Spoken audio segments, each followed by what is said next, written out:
demander à chaque marabout, et on peut dire à chaque autorité, d'avoir, voilà, c'est le président de la République donc, qui est là devant ce pupitre et certainement d'un moment à l'autre, il va délivrer son message. Assalamu alaikum wa rahmatullah. Je voudrais, avant de délivrer le message, saluer l'imam ratib de la grande mosquée de Dakar, saluer le grand sérigne de Dakar, saluer l'ensemble des fidèles qui sont venus accomplir la rituelle prière de l'Aïd el-Fitr, du Koritegi. Rendre grâce à Dieu d'abord et dire mon immense plaisir d'avoir pu sacrifier à cette tradition avec les Sénégalais et dire que par la grâce de Dieu, nous avons pu commencer le jeûne,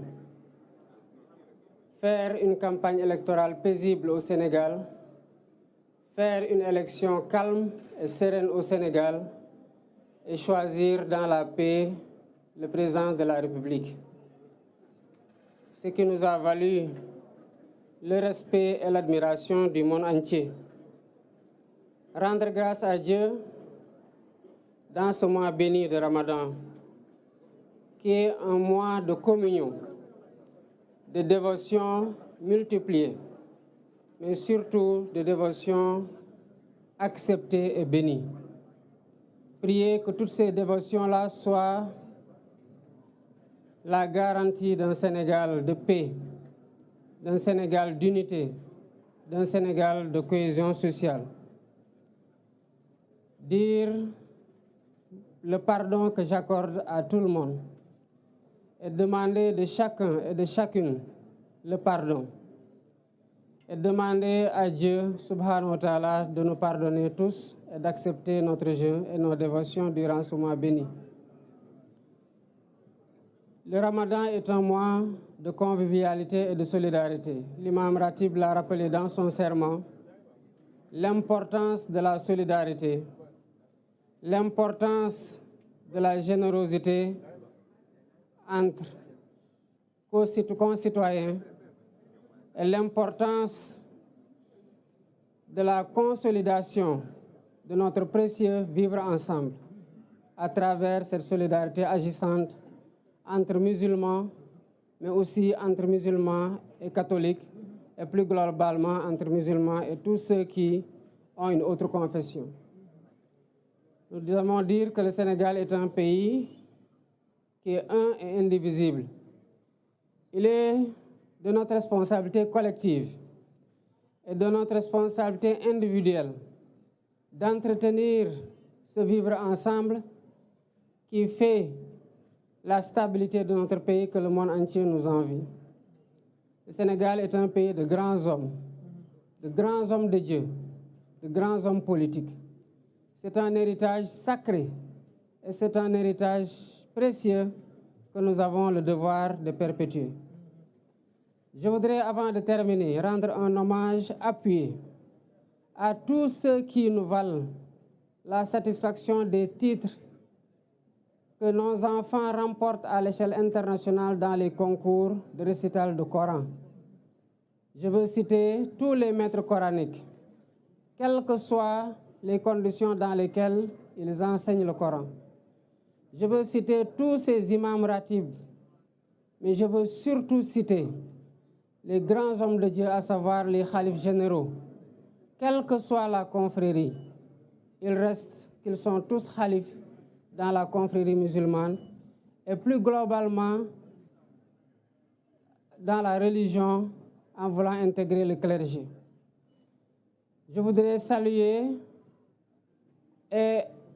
rendre grâce à Dieu de leurs prières bénies qui sont le socle, le pilier fondamental qui tient ce pays-là et qui nous permet, quelles que soient les péripéties, quelles que soient les vicissitudes que nous traversons, et quel que soit le point auquel le pays a été secoué, de rester debout et de finir par fasciner le monde entier. Voilà ce que je voudrais transmettre comme mot en priant pour eux qu'Allah subhanahu wa ta'ala leur donne une longue vie, une santé de fer et continue à les laisser nous guider, nous soutenir et nous tenir à travers leurs prières bénies. Assalamu alaikum wa rahmatullah. Amna solo gannaaw kon ba nga jullee ci grande mosquée de Dakar ban message nga bëgg yëkkati ci wàll wi. Assalamu alaikum wa rahmatullah. Balaa may joxe message bi rek bëggoon nuyu imam ratib bu grande mosquée bu Dakar di nuyu tamit grand sérigne bu Dakar di nuyu ñëpp ñi nga xamante ne ay góor wala jigéen ñëw nañu jullisee fii ci grande mosquée. bu ma nuyoo imam grande mosquée de Dakar rek mel na ni nuyu naa imam yëpp ak fu ñu mënti nekk nuyu naa kilifa diine yëpp ak fu ñu mënti nekk. mel na ni tamit bu ma nuyoo Sénégalais yi ak sénégalaises yi fi ñëw julli si mel na ni nuyu naa sénégalais yëpp jóg tey dem julli ji ak fu ñu mën di jullee ci biir Sénégal ak ci biir àdduna bi. di sant yàlla bu baax a baax a baax gannaaw bum ñu mayee ñu jóge ci xat-xatu élection yoo xam ne xëy na ñun ñëpp ci njëlbeen tiitoon nañu ci waaye ñu dugg ko ci weeru koor génn ko ci weeru koor tamit. di ci sant yàlla bu baax ci ñu lu mayee ñun ñëpp Sénégal ndax Sénégal moo ko moom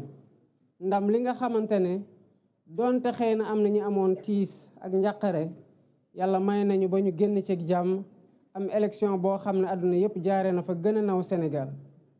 loolu nag lu ñu ko may mooy ñaan yi nga xamante ne nit ñu baax ñi fi jiitu ñu ngi ko fiy ñaan guddeeg bëccëg ñaan yi nga xamante ne ñi fi nekk tey di naafila di yokk seen ñaan rawatina ci weeru koor gi di zikri di jàng ay xasida wala ñuy wasifa wala ñuy dem ci jàngo yi wala ci yeneen anam di ñaanal réew mi di ñaanal waa réew mi. ñu koy sante yàlla bu baax a baax a baax nag gannaaw bi xat-xat yooyu tombeeg weer wi nga xamante ne weer la boo xamante ne yàlla def ci ful lépp loo xamante ne ñaan la te gaaw nangu ko lool. di ñaanal ñi nga xamante ne nag ñooñu ma tudd noonu muy kilifa diine yi kilifa aada yi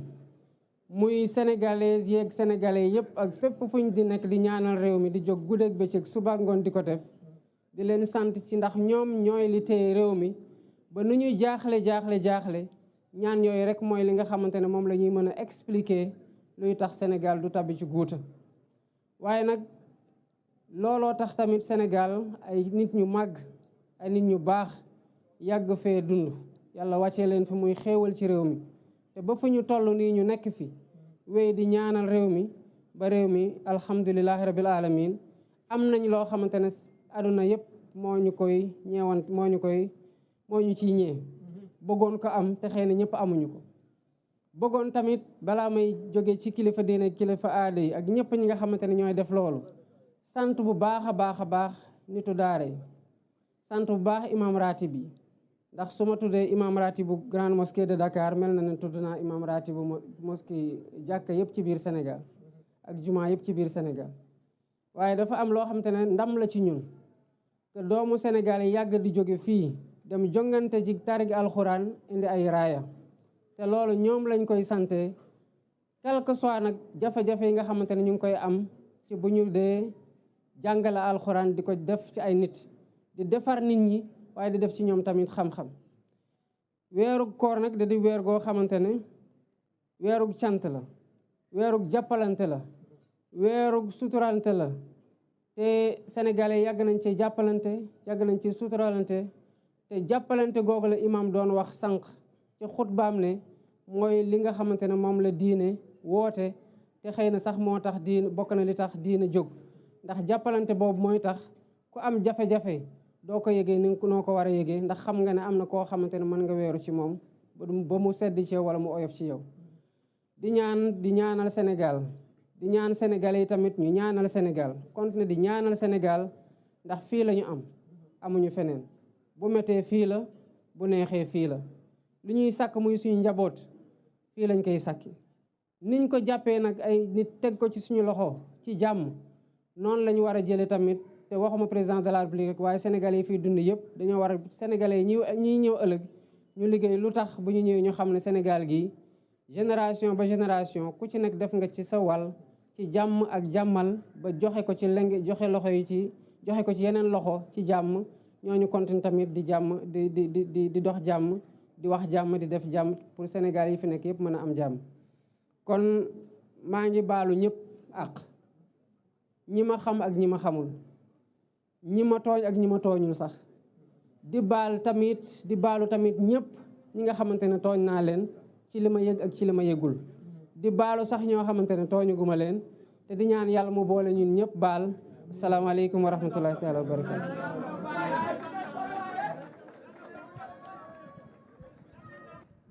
kon loolu doon kàddu yi nga xam ne mi ngi tukkee si njiiti réew mi di président Bassirou Diomaye Diakhar Faye mi ngi nuyoo nag fi mu nekk nii ak grand serigne Ndakaaru ak imam ratib ak kilifa yi nga xam ne itam ñoom ñoo fi teew ñu nekk nag waxtaan woo xam ne nii Ibrahima gannaaw ba mu siyaare ñëpp ndokkeel ñëpp balu àq ñëpp nee na ni mu ko waxee ci mujj gi ci ñi mu tooñ ak ñi mu tooñ ñi mu yëg ak ñi mu yëgul ak ñi mu tooñugul sax loolu nag day mandargaal ak maandu ci suñu borom ak maandu ci jaamam yi ndax suñu borom nag dafa bëgg ko maandu ci jaamam yi ko am yërmande ci jaamam yi te itam te bañ a tooñ sax ndax sëriñ bi dañoo jàngal ne képp ku ñuy tooñ ngay fayu day xamal ne la ma bëgg ci amaguma ko te nee na bu ngeen gisee ma leen di tere ak tooñ mooy man tubaab bi damaa tooñ ma bañ a fayeeku suñ borom fay ma fayul ma ndax ku nekk xam ne sëñ bi moom sëñ bi moom sëñ borom fay na ko fayul ko loolu nag ni ñu ko waxee ci moom nañ ko mën a waxee ci ñeneen kon nag te wolof itam di wax naa moomu teg ci ne kat kuy tooñ du mucc kuy fayu itam du noppalu kon la gën mooy bañ a tooñ bañ a fayu ndax kuy tooñ du mucc mukk tooñ kat du mës a mucc waaye kuy fayu itam tu passes tout ton temps à te venger doo fayeeku doo noppalu mukk kon mel na ni nag président mi ngi noonu di dugg ci otoom di dem loolu rek mu nekk kàddu yu ndokkale Ibrahima kàddu yi itam siyaare waaye itam kàddu yi ñaan ci réew mi ni mu ko waxee ngir jàmm réew mi ak dal réew mi ndax nee na moom la ñu am réew mi lañ am amuñu feneen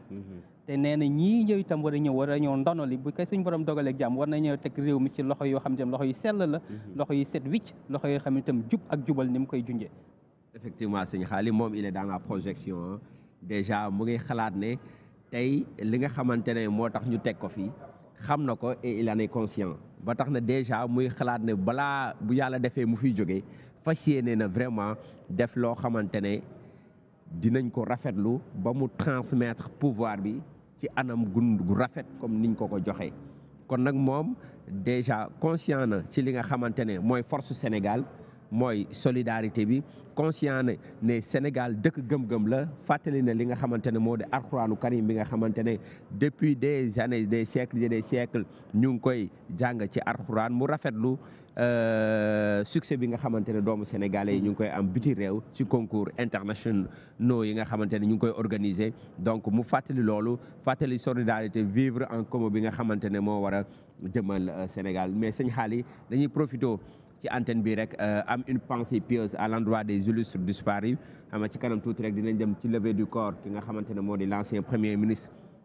Mahammed Boun Abdallah Dionne yàlla na ko yàlla yërëm mu ngi fi jógee le 5 avril vendredi saint te moom ay fan rek ci ginnaaw élection yi mu ngi woon candidat amoon yéene ngir jiite réew mi te à l'âge de 64 ans la ko borom bi jël un 5 itam suñ borom moo dogaloon nga ànd ak moom ci campagne bi. justement ñu ngi la koy masawu ndeysaan moom itam muy koo xam ne ni itam nitu